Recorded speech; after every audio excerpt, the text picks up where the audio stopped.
BNP আবারও নির্বাচন নিয়ে জোর দিচ্ছে কেন? সরাসরি মধ্যবর্তী নির্বাচনের কথা না বললেও বিএনপি নেতাদের বক্তব্যের তাৎপর্য অনেকটা মধ্যবর্তী নির্বাচন।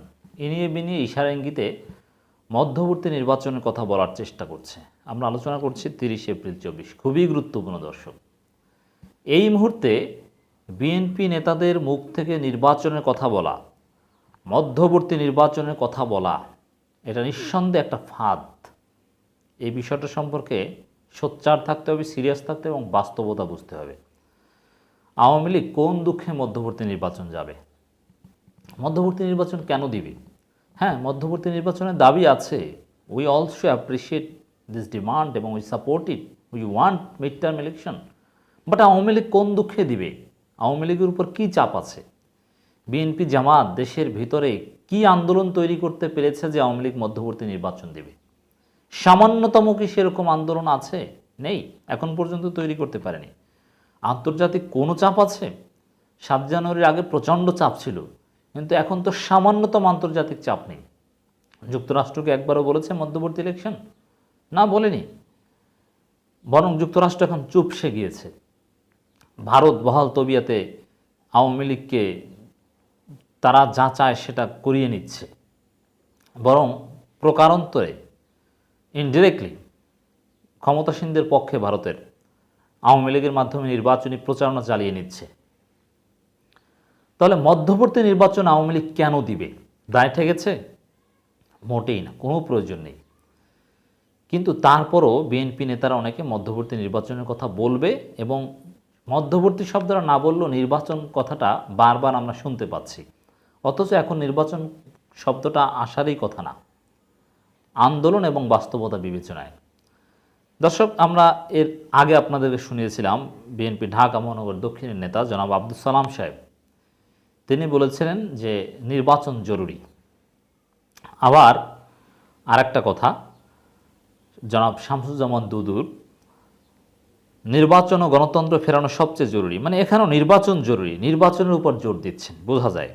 জাস্ট শুরু, সামনে আরও দেখবেন যে নির্বাচন জরুরি, নির্বাচন চাই, মধ্যবর্তী নির্বাচন দিতে। নির্বাচন কি জরুরি আসলে? মানে বিএনপি যে নির্বাচনের উপর জোর দেয়, আসলে কি নির্বাচন জরুরি? এই বিষয়টা একটু খোলাসা করা দরকার। না, নির্বাচন জরুরি নয়, নির্বাচনের কোনো পরিবেশই নেই। এখন জরুরি নির্বাচনের পরিবেশ।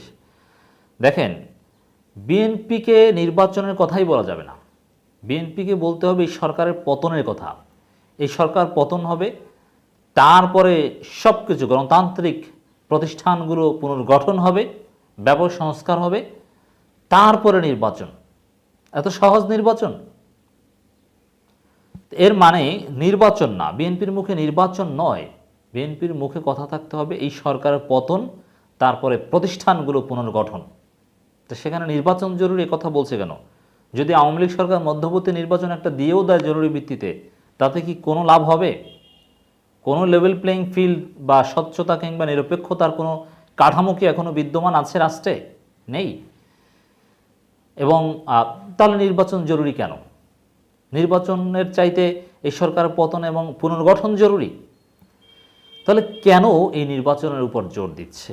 এর তাৎপর্য আমি আগেও বলেছি, আবারও বলবো, এটা ভারতের ফাঁদ। ভারত বিএনপির কিছু নেতাকে ফোনে যোগাযোগ করেছে, ভারতের কর্মকর্তারা তাদেরকে বলেছে যে আমরা মিড টার্ম ইলেকশনের কথা বলবো, আমাদের নির্বাচন শেষ হোক, যুক্তরাষ্ট্রের নির্বাচন শেষ হোক, 2025 সালের প্রথম দিকেই আমরা মধ্যবর্তী নির্বাচনের বিষয়ে কথাবার্তা বলার চেষ্টা করব, আপাতত তোমরা চুপ করে থাকো। ভারতীয় পণ্য বর্জন আন্দোলন বা এইসব বিষয়ে কথাটা তো বলো না। তো এরকমভাবে বিভিন্নভাবে আশ্বস্ত করার চেষ্টা করছে, এবং তার ফলশ্রুতিতেই অনেকে নির্বাচনের কথা বলছে, নির্বাচন জরুরি। কিন্তু না, দিস ইজ ফাদ। কিসের নির্বাচন?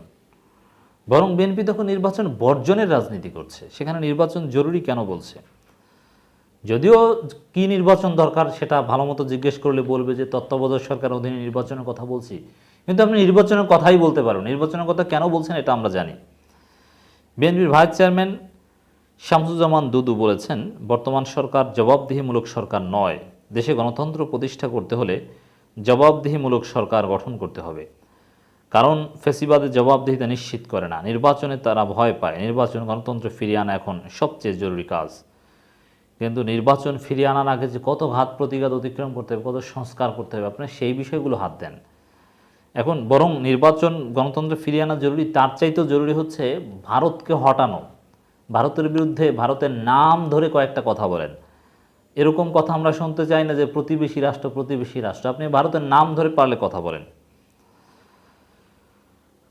কোনো দল সংস্থা যদি মনে করে সাম্প্রদায়িক দাঙ্গা, ওই ফরিদপুরের এই বিষয়ে কথা বলেছেন, বাঁধিয়ে দেশে গণতন্ত্র পুনরুদ্ধারের আন্দোলন নস্যাৎ করবে, তাহলে তারা ভুল ভাবছে। এটা সম্ভব না।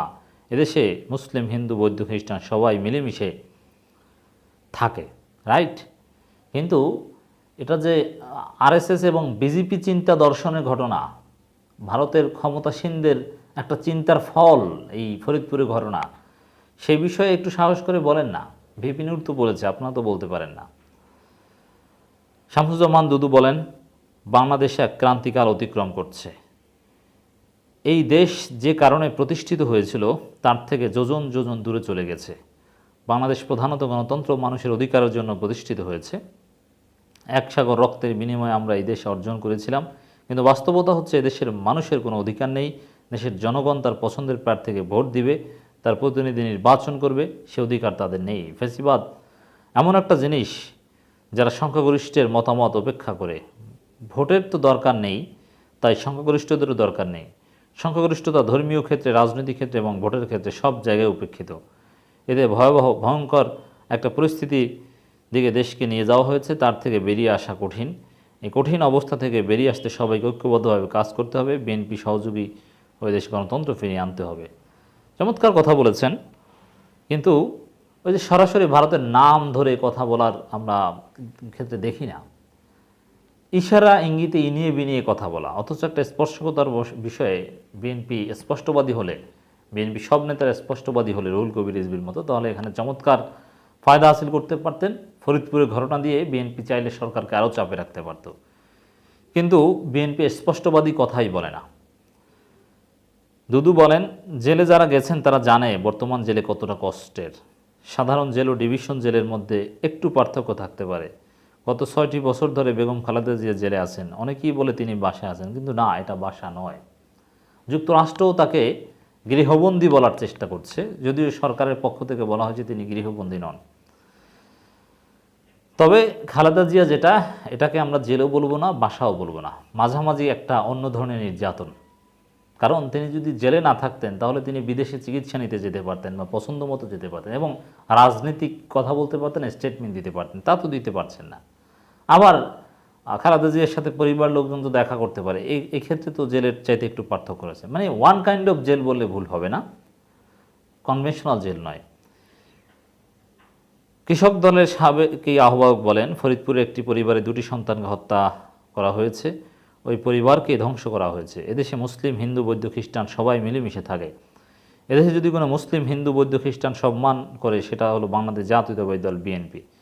তো এখানে ওই ফরিদপুরের ওই নির্যাতিত পরিবার বা মুসলিম সেন্টিমেন্ট বা কোন আদর্শে অনুপ্রাণিত হয়ে, বিজেপির কোন দর্শন, আরএসএসের কোন দর্শনে অনুপ্রাণিত হয়ে উগ্র হিন্দুত্ববাদীরা মুসলমানকে হত্যা করেছে, এই সব বিষয়ে স্পষ্ট বক্তব্য বিএনপির পক্ষ থেকে আমরা পাইনি।